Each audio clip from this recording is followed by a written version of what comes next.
오늘 너무나 귀한 분이 오셨습니다. 작년에 이어서 많은 성도들이 은혜를 받고 또 이야기를 들어보니 귀한 목사님을 모셨으면 좋겠다. 그래서요, 먼 걸음을 해주셨습니다. 우리 서울에서 또 이렇게 오셨는데요, 특별히 서울신학대학교에서 또 우리 전도학을 강의해 주시고 많은 이들에게 도전과 또 총장님을 비롯해서 대학 발전을 위해서 수고하시는 귀한 목사님, 우리 하도균 목사님 오시는데요, 우리 다른 내용보다도 오늘 내려오실 때 은혜의 말씀 감사함으로 우리 박수로 한번 축복하겠습니다.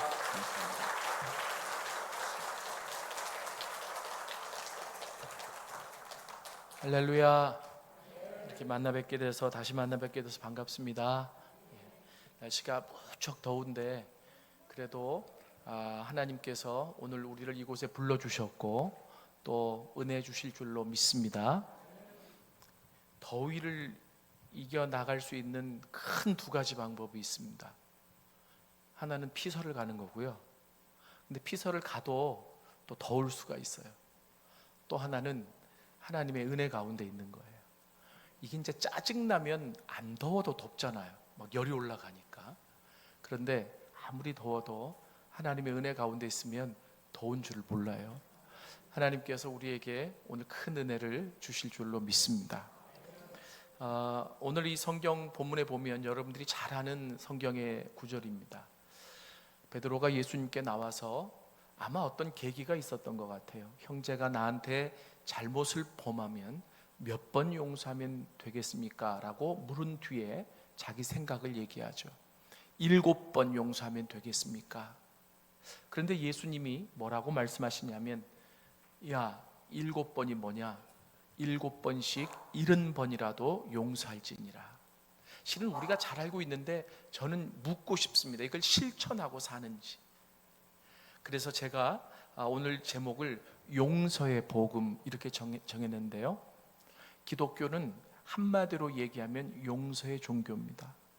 왜냐하면 예수님이 우리 죄를 용서해 주시기 위해 오셨고 우리 죄를 용서해 주시기 위해 십자가에 죽으셨기 때문입니다. 십자가는 한마디로 말하면 하나님의 용서입니다. 기독교가 용서하지 못하면 더 이상 기독교이지 않습니다. 본질을 잃어버린 기독교는 껍데기뿐이고 형식만 남는 거죠. 여러분, 그러면 제가 오늘 이 성경 본문을 가지고 잠시 질문을 좀 드리면, 이 베드로는 제자들 가운데 수장, 우리가 이렇게 부르잖아요.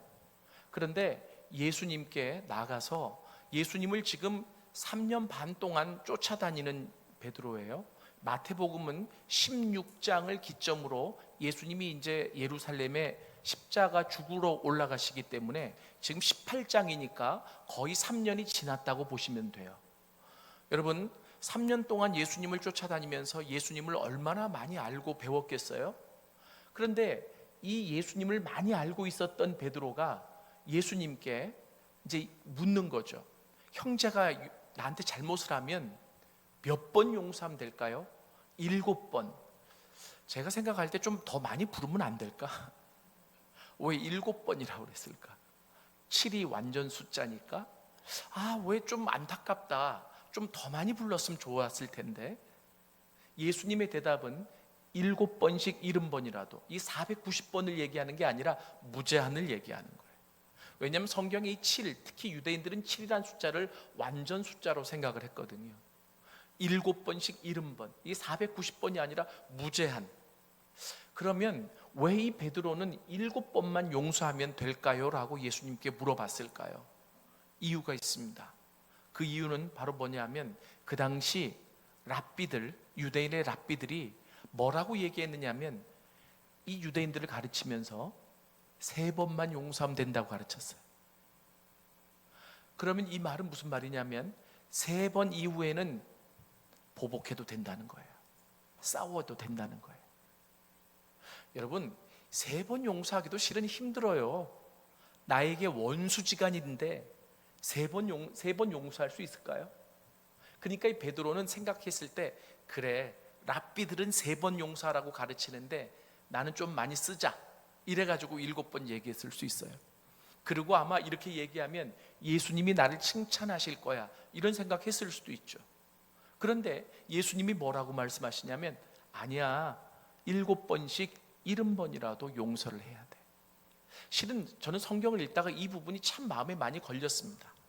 왜냐하면 그렇게 살지 못하는 우리들의, 아니 저의 모습 때문이죠. 여러분, 용서를 기독교 윤리적으로만 접근하면 안 돼요. 윤리는 좋은 거잖아요. 이 지켜야 인간 사회 그리고 기독교 공동체가 제 위치를 차지하고 굴러갈 수 있잖아요. 그런데 윤리적으로만 접근하면 하면 좋은데 안 해도 되는 게 돼버린단 말이에요. 근데 이것은 기독교의 그냥 윤리가 아니라 의무고 명령이다라고 하는 거예요. 이건 반드시 해야 될 일이다라고 하는 거죠. 그러면 왜 예수님이 베드로에게 7번씩 70번이라도 용서하라고 가르쳐 주셨느냐? 여러분, 제가 오늘 이 말씀을 좀 여러분들하고 좀 나누고 싶은데요, 이것을 알려면 창세기 3장으로 올라가야 합니다. 실은 용서의 역사가 창세기 3장부터 시작되기 때문에 그래요. 인간이 죄를 짓고 하나님의 나라의 질서가 무너져 버렸습니다. 여러분, 질서가 무너진다라고 하는 것은 기초가 무너지는 거고 더 이상 그 나라가 유지될 수 없다는 것을 의미해요. 한번 생각해 보세요. 우리나라의 질서가 유지되고 있기 때문에 이만큼 사는 거예요. 제가 아르헨티나에 갔다가 지난주 목요일 날 지금 돌아온 지 한 3일밖에 안 되거든요.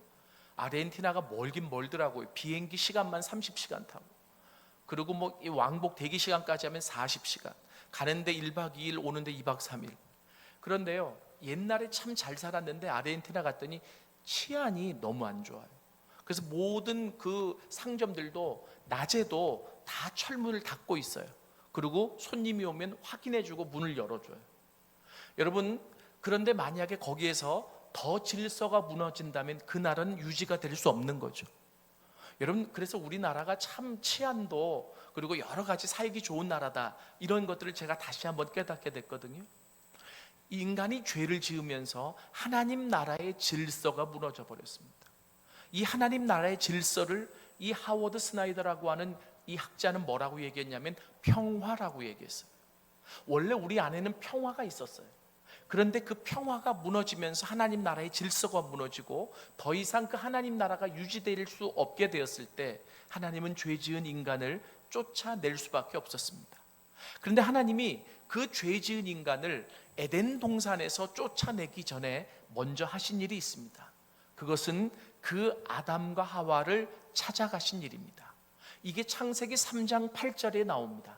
창세기 3장 8절에 보면 하나님이 그 죄 지은 아담과 하와를 찾아가시죠. 하나님이 아담과 하와를 찾아가시는 가장 중요한 이유가 있습니다. 그 이유는 그들이 죄를 지었는지 안 지었는지 확인하기 위해서가 아니에요. 죄를 지었기 때문에 정죄하기 위해서도 아닙니다. 그리고 죄를 지었기 때문에 벌을 주기 위해 간 것은 더더군다나 아닙니다. 하나님이 아담과 하와를 찾아가신 가장 큰 이유는 바로 뭐냐면 그들을 용서하기 위해서입니다. 그런데 죄 지은 아담과 하와가 내가 죄인입니다라고 고백하지 않았습니다. 아담은 하와에게, 하와는 뱀에게 죄를 전가시켜 버렸죠. 그래서 쉽게 해결될 수 있는 문제가 해결되지 못하고 인간의 이 어려운 역사가 그때부터 시작이 된 것입니다. 여러분, 용서에는요 법칙이 있어요. 그게 바로 뭐냐면 가해자와 피해자가 구분이 되어져야 된다는 거예요. 맞죠?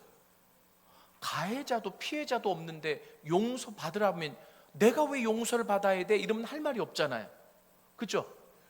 너가 가해자야 라고 했을 때 아, 내가 용서받아야 될 사람이구나 라고 하는 것을 깨닫게 되는 거죠. 그런데 내가 가해자다, 죄 지은 사람이다 라고 하는 게 느껴지지 않으면 내가 왜 하나님 앞에 나와야 되고 내가 왜 하나님 앞에 죄를 용서를 받아야 돼? 여러분, 이때부터 평행선을 긋게 되는 거예요. 기독교의 역사는 창세기 3장부터 용서의 역사인데 하나님은 우리를 용서하시기 위해서 무엇을 가르쳐 주시는 줄 아세요? 여러분, 좀 송구스럽지만 이렇게 표현하겠습니다. 너희들이 죄 짓고 하나님 나라의 질서를 무너뜨린 가해자야. 이것을 가르쳐 주고 계세요. 여러분, 우리가 주님 앞에 나와서 복을 구하고 우리의 어려운 것들을 요구할 수 있지만 그것보다 우선적인 게 있습니다. 그것은 바로 뭐냐면 하나님과의 관계가 개선이 되어져야 된다는 거예요. 물론 관계가 먼저 개선되지 않아도 내가 절박하면 하나님의 자식이기 때문에 요구하는 자에게 하나님이 들어주실 수 있지만, 가장 중요한 것은 하나님의 나라의 질서를 깨뜨리고 하나님을 인정하지 않았던 나의 죄를 하나님 앞에 내려놓는 일입니다. 여러분, 그래서 아마 다 경험들이 있으실 텐데, 우리가 은혜 받았다라고 했을 때 그 은혜는 무엇을 의미하는 거냐면 내가 하나님께 얼마나 죄인냐를 깨닫는 데서부터 시작합니다. 내가 죄인임이 깨달아질 때 알 수 없는 눈물이 나오고, 그리고 바울 사도처럼 이런 고백이 나오게 되죠. 내가 죄인 중에 괴수입니다. 우두머리입니다. 여러분, 바울 사도는 신약의 위대한 사도입니다. 얼마나 위대한 일들을 많이 했는지 몰라요. 그러나 성령이 그를 조명하셨을 때 그의 입에서 나오게 되었던 고백이 바로 뭐냐면 내가 죄인 중에 괴수입니다. 여러분, 오늘 저는 이 시간에 하나님이 성령으로 우리를 조명해 주시기를 원합니다. 그래서 우리가 그 하나님 앞에 얼마나 죄인임을 깨달아야 돼요. 이게 기독교적인 용어고, 세상적인 용어로 얘기하면 내가 가해자라는 거예요. 하나님 나라를 깨뜨린, 그리고 하나님과 원수지간이 되게 만든 가해자가 누구냐 하면 나라고 하는 겁니다. 여러분, 이게 깨달아져야 뭐가 되어지냐면 하나님 앞에 손들고 나오게 되는 거예요. 천부여 의지 없어서 손들고 옵니다라고 주님 앞에 무릎 꿇고 나오는 거예요. 이때부터 위대한 하나님의 역사가 시작되어지고, 이때부터 하나님의 기적이 일어나기 시작하는 겁니다. 예수를 믿어도 기적이 일어나지 않고, 예수를 믿어도 역사가 일어나지 않고, 예수를 믿어도 맹숭맹숭한 여러 가지 이유가 있는데, 그 중에 가장 중요한 것은 하나님과의 관계가 정립되지 못해서. 여러분, 그래서 실은 우리가 내가 뭐 그렇게 하나님 앞에 큰 죄를 지었습니까? 라고 생각할 수도 있겠지만, 하나님의 빛이 우리를 조명하실 때, 우리의 숨겨진 죄까지 다 드러날 때 우리는 하나님 앞에 내가 죄인입니다 라고 고백할 수밖에 없어요. 그때부터 하나님의 용서가 시작되는 거예요. 하나님은 아무리 우리를 용서해 주시려고 해도 내가 죄인입니다, 하나님 내가 잘못했습니다, 이 고백을 하지 않으면 아무 소용이 없는 거죠. 제가 아침만 되면, 제가 한 5시 되면 일어나서 기도를 합니다. 1시간씩 찬양을 틀어놓고 기도를 하는데, 근데 제가 이번에 아르헨티나를 갔다 와서 좀 많이 다쳐서 왔어요. 지금 갈비뼈랑 허리가 막 많이 다쳐서 지금 3일 동안 병원에만 다니고, 그리고 지금 이제 많이 좀 회복이 돼서 왔는데, 오늘 아침에 기도를 하려고 하니까 이제 일어나 앉지를 잘 못해가지고 그냥 침대에 누워서 틀어놓고 기도를 하려니까 기도가 잘 안 나와요. 그래서 제가 뭐라고 그랬냐면, 어제 오늘 그냥 음악을 틀어놓고 찬양을 틀어놓고 기도하는데, 하나님 저에게 자비를 베푸십시오. 하나님, 제가 정말 당신 앞에 부족하고 연약한 자입니다. 하나님이 자비를 베푸셔서 치유의 손길을 펼쳐주시고, 하나님 자비를 베푸셔서 하나님 나를 사용하시는데 부족함이 없도록 해주시고, 그냥 제가 왜 다쳤느냐면 일정을 다 마치고 신학교에 가서 강의를 하고, 그 다음에 이제 어느 교회 가서 집회를 하고, 다 일정을 맞춰서 그 교회 목사님이 테니스를 좀 치자 그래가지고 운동을 하다가, 아니 이게 좀 테니스장이 어두워가지고요, 테니스를 어떻게 잘못 쳐서 몸이 붕 떠가지고 벽에 부딪혔는데 몸이 내동댕이 쳐졌어요.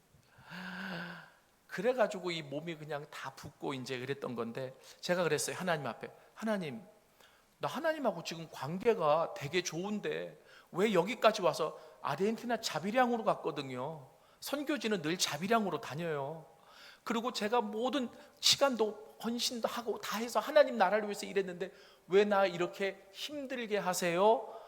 여러분, 하나님하고 관계가 안 좋았을 땐 이런 불평이 먼저 나왔을 거예요. 그런데 하나님하고 제가 관계가 굉장히 좋거든요. 그러니까 좋은데 이렇게 다치고 나니까 어떤 고백이 나오냐면, 하나님, 관계가 좋은데도 이렇게 다친 거 보니 제가 천방지축인가 봅니다.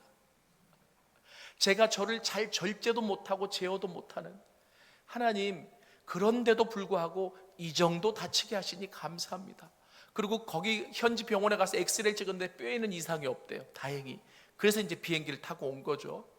그러면서 와서 보니까 더 다칠 수 있었는데, 이게 몸이요 진짜 붕 떠가지고 내동댕이가 쳐졌거든요. 내가 쓰러졌을 때 갈비뼈 몇 개 나갔겠구나, 이런 생각이 들었어요. 그런데 하나님이 그 순간 저를 딱 붙드시는 게 느껴졌어요.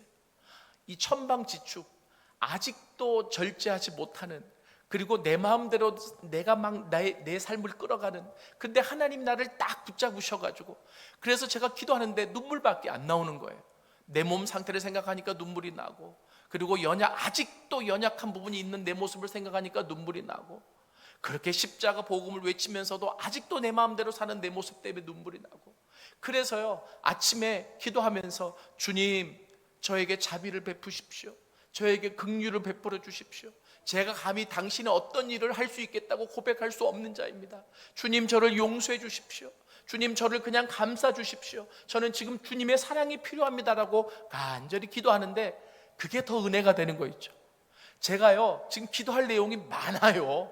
학교 일부터 시작해서 저희 자녀들, 그리고 뭐 여러 가지 펼쳐놓은 일들, 주님 앞에 하나하나 구하면서 구할 게 많은데, 일단 몸이 아프고 모든 게 힘드니까 그건 다 뒤처리고 주님의 은혜가 필요한 거예요. 주님, 저에게 자비를 베푸십시오. 주님, 저에게 긍휼을 베풀어 주십시오. 주님의 은혜가 필요합니다라고 그냥 막 기도하는데, 주님의 은혜가 있으니까 그냥 막 눈물이 나고, 그러니까 살 것 같은 거 있죠. 사랑하는 여러분, 이 더운 여름 아까 얘기했습니다. 이겨나갈 수 있는 방법 중에 하나님의 은혜가 있으면, 믿습니까? 성령의 빛이 오늘 우리를 조명해서 내가 얼마나 연약한 자인지. 그렇잖아요. 아까도 제가 고백했지만 하나님 앞에 감사한 것은, 내가 하나님하고 관계가 너무나 좋아요. 그런데도 다쳤어요. 옛날 같으면은, 하나님, 내가 기도했는데, 하나님, 내가 내 돈 들여서 선교지에 와서 이렇게 선교하고 주를 위해 일하는데 하나님 이 몸 하나 못 지켜주십니까? 라고 하나님 앞에 불평하고 원망할 수 있는데, 하나님하고 관계가 진짜 좋으니까 나오는 말은 이 고백이라는 거예요. 하나님, 관계가 좋은데도 이렇게 다친 거 보니 내가 천방지축인가 봅니다. 하나님, 내가 아직도 내 마음대로 사는가 봅니다. 하나님, 그런데도 저를 붙잡아 주셔서 이만큼 다치게 해주시니 감사합니다. 이게 은혜가 되는 거죠. 사랑하는 여러분, 하나님께서 우리를 조명해 주실 수 있기를 원합니다. 여러분, 병원에 아파서 갔잖아요. 근데 이 병원에서 나의 병을 판단을 못하면 고칠 수 없는 거잖아요. 그죠? 하나님이 나를, 죄인임을 드러내실 때는요, 정죄하고 벌 주기 위해서가 아니에요. 고치기 위해서예요. 나를 회복하기 위해서예요. 은혜 주시기 위해서예요. 믿습니까? 내가 어떤 존재인지 알지도 못하면서 어떻게 내가 하나님께 복을 받을 수 있겠느냐, 이거예요. 성경은 뭐라고 얘기하냐면, 우리가 하나님을 알기 전에 하나님과 원수 사이였다 그랬어요. 원수지간. 그런데 그것을 알지도 못하고 주님 앞에 나와서 주님 앞에 요구만 하니 주님 마음이 얼마나 답답하시겠냐, 이거예요. 여러분하고 어떤 관계에 있는 사람이 있는데, 그 사람이 나와의 관계는 개선하지 않고 요구사항만 내놓으면 얼마나 그 사람이 안타깝겠습니까? 하나님과의 관계도 마찬가지라고 하는 거예요. 그래서 이 용서에는 법칙 아닌 법칙이 있는데, 하나님의 빛으로 내가 가해자다, 죄인이다라고 하는 사실이 드러나야 된다라고 하는 거예요. 두 번째는 뭐냐 하면, 피해자가 뭘 해야 돼요? 용납을 해줘야 돼요. 여러분 보세요. 내가 죄인임을 깨달았어요. 그래서 내가 그 하나님 앞에 가서 내 죄를, 뭔가 사죄를 받고 싶은데 내 힘으로는 도저히 용서를 받을 방법이 없어요. 내가 지은 죄가 너무나 크기 때문에 내 힘과 내가 가지고 있는 것으로는 그 모든 것으로 보상을 할 수 없어요. 그럼 용서가 일어날 수 있어요, 없어요? 없어요. 그럼 용서가 일어나기 위해서는 어떻게 해야 돼요? 피해자가 피해액이 얼마나 크든지 간에 내가 너를 용납하겠다라고 해야 돼요. 믿습니까? 그런데 놀라운 것은 아까 제가 말씀드렸죠. 창세기 3장 8절부터 보면 하나님은 그 모든 피해를 생각하지 않고 우리를 용납하셨습니다. 먼저 찾아오셨다는 거예요. 그래서 로마서 5장 8절에 보니까 뭐라고 돼 있느냐면 우리가 아직 죄인 되었을 때에 그리스도께서 우리를 위하여 죽으심으로 하나님께서 우리를 위한 자기 사랑을 확증하셨느니라. 아멘. 우리가 죄인 되었을 때 찾아오셨고 그 아들 예수께서 우리의 죄값으로 보상으로 십자가에 죽어주심으로 이미 다 용납하셨다는 거예요. 믿습니까? 이제 이 용서의 키가 누구에게로 넘어왔느냐면 나에게로 넘어왔어요. 우리에게로 넘어왔어요.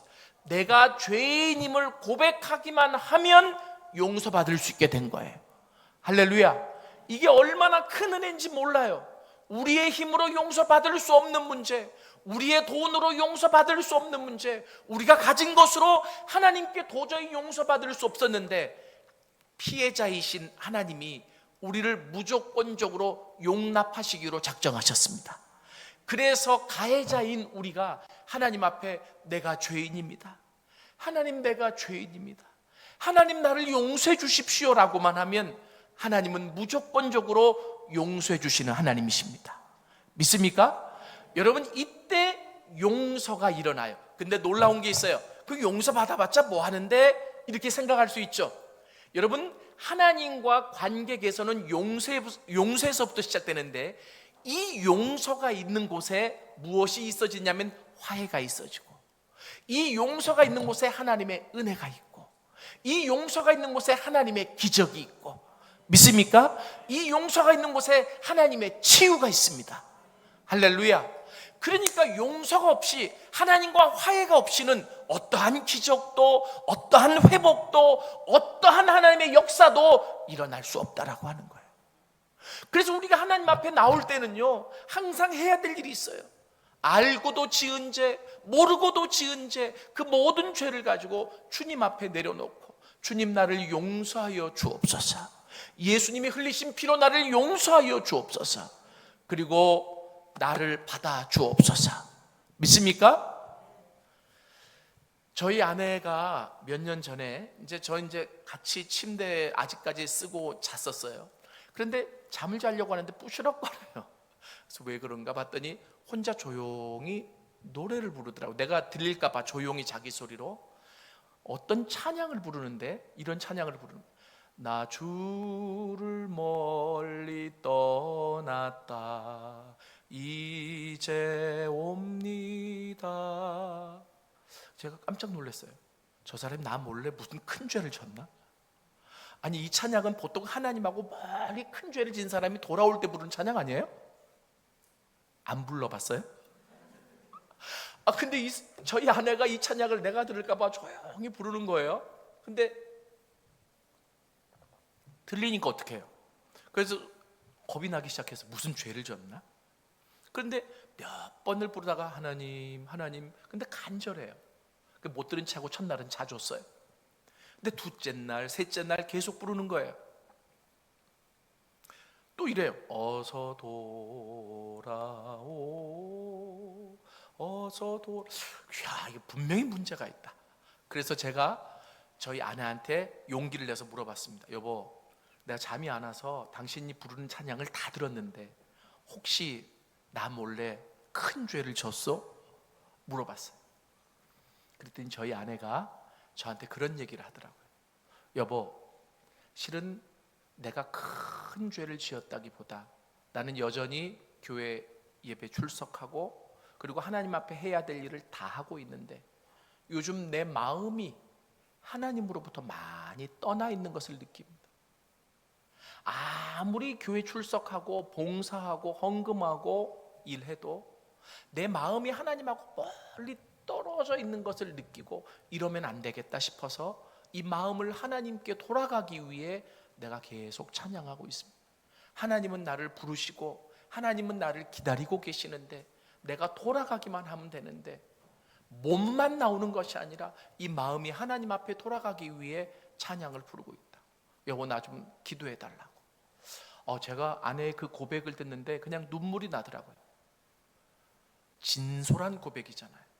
그런데 그렇게 따지면 나는 주님 앞에 몇 번을 더 돌아가야 돼. 그래서 부부가 같이 나 주를 멀리 떠났다 이제 옵니다. 여러분, 나 죄에 매여시 뭐죠 가사가? 고달파 이제 옵니다 나 이제 왔으니 내 집을 찾아. 이 찬양을 같이 부르면서 그냥 울었어요. 하나님, 우리가 예전과 똑같이 예배드리고 봉사하고 헌금하고 노력하지만 우리 마음이 하나님을 멀리 떠나 있었습니다. 하나님 깨닫게 해주시니 감사합니다.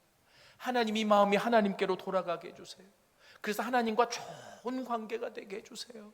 그래서 내가 하나님 이름을 부를 때마다 하나님이 찾아와 주시고 기적을 베푸시고 은혜를 베푸시고 회복을 베푸시고 그 하나님과 깊이 있는 교제가 있게 해주세요. 여러분, 저는 오늘 여러분들에게 말씀드릴 때 여러분들이 뭐 어떤 큰 세상의 죄를 졌다라는 게 아니라 하나님과의 관계를 돌아보라. 결국 그 하나님과의 관계가 회복되어져야 이 땅에서 회복이라는 게 일어난다. 그 하나님과의 관계가 회복되어져야 기적이 일어나고 회복이 역사가 일어나고 하나님의 은혜가 있어진다. 믿습니까? 이게 기독교다라고 하는 거예요. 그래서 여러분, 구약 성경의 가장 큰 핵심 주제가 뭔지 아세요? 선지자들이 외쳤던 메시지인데 돌아오라 이스라엘, 이게 핵심 메시지예요. 하나님은 이미 용납하시기로 작정하셨기 때문에 가해자인 하나님의 백성 이스라엘이 회개하고 돌아오기만 하면 되는 거예요. 믿습니까? 그래서 그 구약의 선지자들이 외쳤던 게 뭐냐면 돌아오라 이스라엘, 돌아오라 이스라엘. 이게 히브리어로 뭐냐면 슈브라고 하는 단어예요. 슈브 이스라엘, 슈브 이스라엘. 이게 구약 성경의 핵심입니다. 그런데 이것이 신약으로 내려와서 예수님이 그 바턴을 그대로 이어받으셨어요. 신약은 헬라어로 성경이 쓰여져 있잖아요. 그래서 헬라어로 돌아오라는 말이 무슨 말이냐면 메타노에오라고 하는 말이에요. 이 말이 뭐냐면 회개하라. 이게 구약의 돌아오라는 말과 같은 말이에요. 여러분, 예수님이 공생애를 처음 시작하시면서 첫 번째로 외치신 메시지가 뭐냐면 당신이 만든 새로운 메시지가 아니라 구약부터 하나님이 당신의 백성들에게 주셨던 메시지를 그대로 이어받아서 회개하라, 천국이 가까이 왔다. 믿습니까? 왜 회개하라고 얘기하냐면 제발 죄 좀 회개해 이런 얘기가 아니라 회개해야 하나님과의 관계가 화해를 경험하고, 그리고 그 하나님과의 관계에 화해가 있는 곳에 하나님의 치유와 회복과 역사가 있기 때문에 그곳에 하나님의 나라가 있고 하나님의 나라가 확장되기 때문입니다. 믿습니까? 오늘 이렇게 따지면 베드로가 주님 앞에 예수님께 질문을 던졌을 때 7번씩 70번이라도 용서하라라고 하는 의미를 알 수 있어요. 왜냐하면요, 우리가 아무리 죄사함을 받고 하나님의 자녀가 되었다고 할지라도 일주일을 돌이켜보면 알고 지은 죄, 모르고 지은 죄가 많아요. 그죠? 근데 그것을 십자가 앞에 가지고 나와서 주님 앞에 내려놓기만 하면 주님은 우리를 용서해 주십니다. 믿습니까? 주님께 큰 용서를 받았는데, 우리가 감히 생각도 못할 큰 용서를 받았는데 나에게 잘못한 사람을 왜 용서하지 못하느냐? 기독교는 용서받고 용서하며 살아가는 종교입니다. 믿습니까? 여러분, 성경의 핵심을 2가지로 요약할 수 있어요. 하나님 사랑과 이웃 사랑. 그죠? 이게 율법의 대강령이라고 했어요. 신약의 예수님이. 그죠? 다시 말하면 우리 신앙의 핵심은 하나님을 사랑하고 이웃을 사랑하는 거예요. 그런데 하나님 사랑, 제가 깨달았어요. 하나님 사랑이 교회만 열심히, 오해하지 마세요. 교회 열심히 나오지 말란 얘기 아닙니다. 교회 열심히 나오고 우리가 아무리 많이 봉사해도 하나님 사랑을 제대로 못할 수 있어요. 하나님 사랑은 어떻게 시작되느냐면 하나님께 용서받으면서 하나님 사랑이 시작되는 거예요. 믿습니까? 하나님께 용서받지 못한 자가 하나님을 어떻게 사랑할 수 있습니까? 그래서 주 너희 하나님을 사랑하라, 마음과 뜻과 온몸을 다해 주 너희 하나님을 사랑하라라고 했을 때 우리가 어떤 몸으로 주님을 사랑한다라는 개념이 아니라 우리가 마음을 다해서 하나님과의 관계 회복이 우선적이에요. 믿습니까? 그때 하나님을 사랑할 수 있어요. 그리고 그 하나님을 사랑하는 마음이 내 안에서 넘쳐날 때 나에게 잘못한 이웃을 사랑할 수 있습니다. 믿습니까? 그래서 용서받고 용서하며 살아가는 단체가 우리 기독교입니다. 믿습니까? 제가 간증 하나만 하고 말씀을 좀 마무리할게요. 제가 이 말씀을 작년에 십자가 컨퍼런스라고 하는, 제가 이제 1년에 한 차례 시간은 큰 집회에 말씀을, 이 주제를 가지고 용서의 십자가라고 하는 주제를 가지고 말씀을 전했어요. 한 5번 주제 강의를 했는데요. 그런데 한 번 메시지를 전할 때마다 성령이 굉장히 강하게 역사하셨어요. 근데 그 가운데 우리 스태프들이 있어요. 보통 한 400여 명이 모이기 때문에 우리 서울신대에서 학생들이 한 20여 명이 스텝으로 준비돼서 섬깁니다. 근데 그 스텝 가운데 나도 처음 보는 스텝이 있는데 등치가 막 이만하게 굉장히 큰데 늦게 신학을 해가지고 학부 신학과 1학년이래요. 근데 눈에 띄어요, 스텝 중에. 왜냐하면 등치가 너무 커서. 그리고 달려올 때도 막 헉헉거리고 달려와. 그래서 야, 참 근데 귀하다. 예수님을 너무 사랑하더라고요. 이 스텝이 힘들어요. 그 집회 있기 2달 전부터 금식하고 기도하고 400명을 섬기기 위해서 준비를 해야 되니까요. 그런데 이 스텝들도 말씀을 전할 때는 와서 듣잖아요. 근데 이 친구가 첫 시간부터 반응을 하면서 뜨겁게 기도하기 시작하는 거예요. 그러다가 마지막 날 저녁에 제가 핵심적으로 이 용서에 대해서 말씀을 전하고 함께 기도를 하는데 성령의 불이 그 학생에게 떨어졌나 봐요. 갑자기 이 학생이 으악 하고 소리를 지르더니 막 떼굴떼굴 구르더니 갑자기 막 뛰쳐나가요. 그래서 왜 뛰쳐나가나 봤더니 어떻게 구르다가 이 코를 부딪혔는지 코피가 나나 봐요. 그래서 코피 빨리 닦고 들어와라 했더니 네, 그리고 닦고 들어와서 막 울더라고요. 하나님 하고 막 울어요. 그래서 무슨 사연이 있나 보다. 그런데 저렇게 간절히 하나님 앞에 부르짖는 게 참 복이다, 너무 감사하다, 저는 이제 그렇게 생각을 했죠. 그런데 마지막 날 밤, 보통 마지막 날 밤은 성령이 역사하셔서 저희가 한 12시까지 기도를 합니다. 기도를 하고 저는 이제 들어가서 쉬는데 스태프들이 마지막 스텝 회의를 한 것 같아요. 그런데 거기서 이 학생이 간증을 한 거예요. 저는 그 간증을 듣고 참 많이 울었어요. 저는 그냥 성경에 있는 말씀을 전했을 뿐인데 성령께서 그 학생에게 깊이 깨닫게 하셨나 봐요. 그런데 이 학생이 어떤 간증을 하느냐면 자기에게 엄마를 용서할 수 있는 기회를 허락하셨다고. 그게 무슨 말인가 했더니 요즘 MZ들은 엄마 아빠하고 관계가 안 좋은 사람도 많으니까 그냥 그런가 보다 했는데 그게 아니더라고요. 이 친구는 버려진 친구였어요. 엄마 손을 잡고 갔는데 엄마가 다시 너 찾으러 올게 하고 보육원에 버려졌어요. 6살 때. 엄마가 찾아오질 않아서 너무 마음속에 상처가 깊었어요. 그런데 엄마가 고등학교 때 찾으러 왔어요.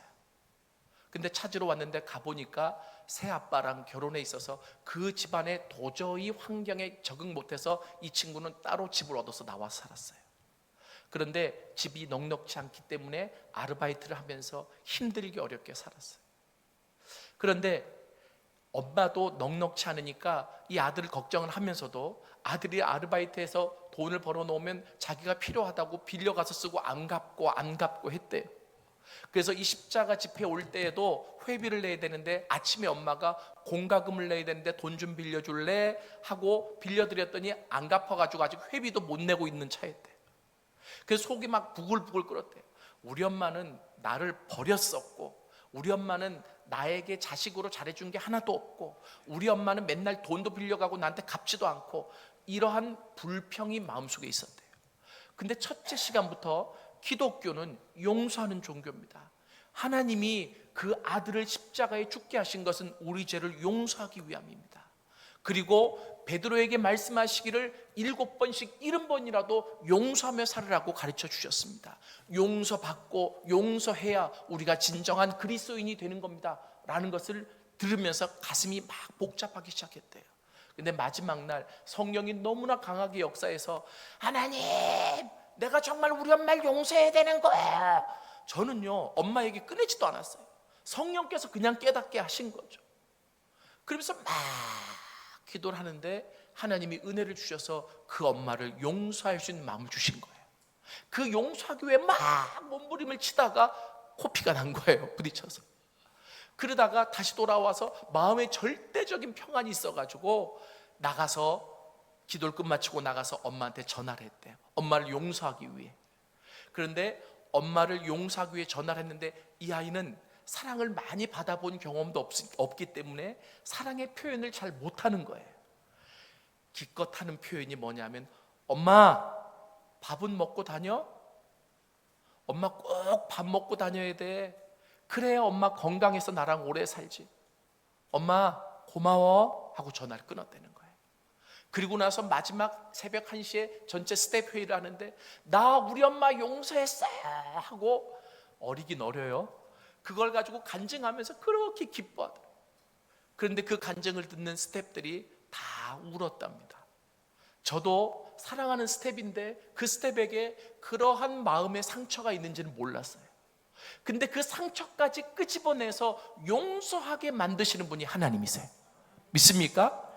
그리고 나서 이 친구가 얼마나 변화가 됐는지 몰라요. 그리고 나서 하나님의 은혜 가운데 얼마나 이 친구가 변화되고 성장했는지 몰라요. 사랑하는 여러분, 오늘 하나님이 우리에게 말씀하십니다. 내 힘으로 용서하려니까 안 되는 거죠. 하나님께 용서를 받아야, 은혜를 경험해야 내가 나에게 잘못한 사람을 용서할 수 있습니다. 그때 이 세상이 그래도 살만한 세상이고 이 세상 하나님이 어떻게 생각하시는지를 볼 수 있게 돼요. 우리 이 송천 바울교회 모든 성도님들 정말 이 기독교의 본질을 경험하고 그리고 이 세상에 나눠주며 살아갈 수 있는 여러분들이 되셨으면 좋겠습니다. 하나님은 오늘도 기적을 일으키실 수 있습니다. 하나님은 오늘도 우리를 회복시킬 수 있습니다. 하나님은 오늘도 우리를 치유하실 수 있습니다. 용서가 있는 곳에, 하나님의 용서가 있는 곳에 기적이 있고, 그리고 우리의 세상을 향한 우리의 용서가 있는 곳에 화해와 상생이 있습니다. 믿습니까? 하나님은 이렇게 이 땅을 하나님의 나라로 만들어 가기를 원하십니다. 이 귀한 일에 동참하실 수 있는, 그래서 정말 은혜 가운데서 여러분 승리하실 수 있는 여러분들이 되셨으면 좋겠습니다. 우리 같이 한번 기도하시겠습니다. 하나님, 너무 더워서인지 내 신앙도 한풀 꺾여가는 느낌도 있었고, 그리고 또 예전처럼 그렇게 뜨거움과 기적과 회복과 하나님의 역사하심이 멀찌감히 떨어져 있었던 적도 있었는지 모릅니다. 그런데 이 더운 여름 수련회를 열게 하시고 하나님이 우리에게 원하시는 메시지를 지금 듣게 하셨습니다. 주님께 다시 돌아가게 하시옵소서. 주님은 피해자지만 우리를 무조건 용납하시기로 작정하셨사오니 가해자인 우리가 진정한 가해자임을 고백하며 회개하고 주님께로 나아가게 하시옵소서. 그래서 하나님의 용서를 경험할 수 있도록 도와주옵소서. 그곳에 기적이 있습니다. 그곳에 치유가 있습니다. 그곳에 하나님의 역사가 있습니다. 그 놀라운 은혜가 이 교회 안에 가득히 있게 하여 주시옵소서. 그 은혜로 세상을 용서하며 세상을 사랑하며 살아갈 수 있는 우리가 다 되어질 수 있도록 하나님 축복하여 주시옵소서. 존귀하신 예수님의 이름으로 기도드렸습니다. 아멘.